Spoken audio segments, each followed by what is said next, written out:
The Imex Crimean War, Russian artillery, coming up next on Monster Hobbies.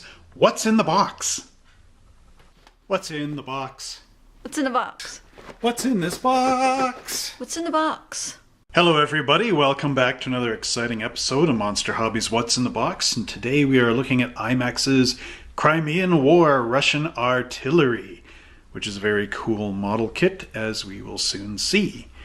But before we begin this review, don't forget to like, subscribe, share, and click that notification bell so that every time I make a video, you are the first one to see it.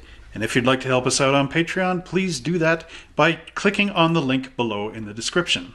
And now, without further ado, let's go down and see this amazing set. The Crimean War lasted from 1854 to 1856 and involved Russia, England, France, and many other places, including the Ottoman Empire.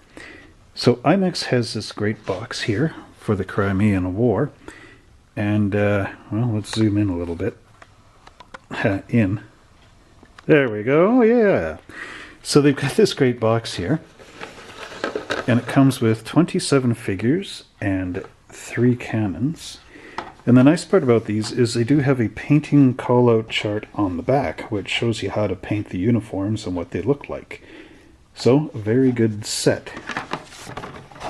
And in case you're wondering, this is the same set as the Emhar set of the same one, the Russian Artillery Crimean War. Exactly the same on the inside. The molds are the same. Just Emhar molds shared with Imex, of course. And now, let's open up the box and take a look at the figures individually. Inside the box we find 2 sprue trees. These are molded in green plastic and contain our men and 3 cannons.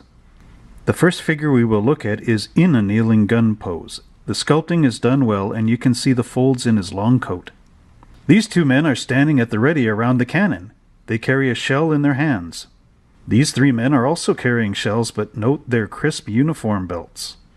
Here's the sprue for the cannons. The gun carriage is light and uses the small Russian wheels. The gun barrels are held to the carriage by cap squares, a detail often missing on most 1/72nd gun models. Next, we have a soldier firing a rifle in the standing position. These men tend to the ropes at the front of the cannon to pull it back in place after the recoil. Note the backpacks on these figures. These might hold some of the shells used in the cannon. Here are the men holding the ramrods for the cannons, and the other man is using a long rod with fire on it to drop in the touch hole to fire the cannon. The commanding gun crew officers giving the order to fire. Some of the crew wearing the bucket hat. This was an oilskin cover that was designed to fit on a helmet, but it was sometimes worn by itself. The one figure has separate arms to improve the detail on his pose. Now here's something you don't see too often in these kits. This is a man covering his ears to protect them from the blast percussions. The gun commander observing the enemy position and issuing the order to fire. There are some well-detailed accessories in this kit, the most noticeable being the bucket and ropes. This plastic is posable, so you could actually warm them up a little bit and bend the ropes to achieve different poses. This man is using the ramrod to pack more powder into the cannon barrel. Another man pulling the rope of the cannon. This pose is the reverse of the previous one, so that you get a left hand and a right hand rope pulling on that cannon. And that brings us to a conclusion of our examination of the Imex Crimean War Russian artillery set. Well, I really hope you enjoyed this episode of Monster Hobbies What's in the Box, where we got to see this great Crimean War Russian artillery set. And wasn't it awesome? It is quite a good sculpt, isn't it?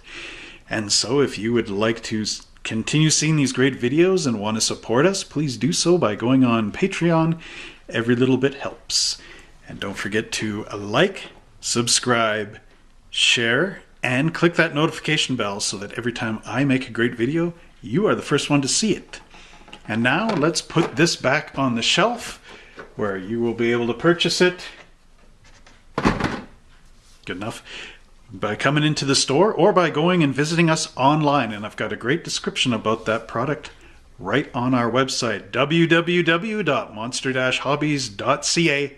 And in the description below, I will link you right to that model. So until next time, we will see you back on these great reviews.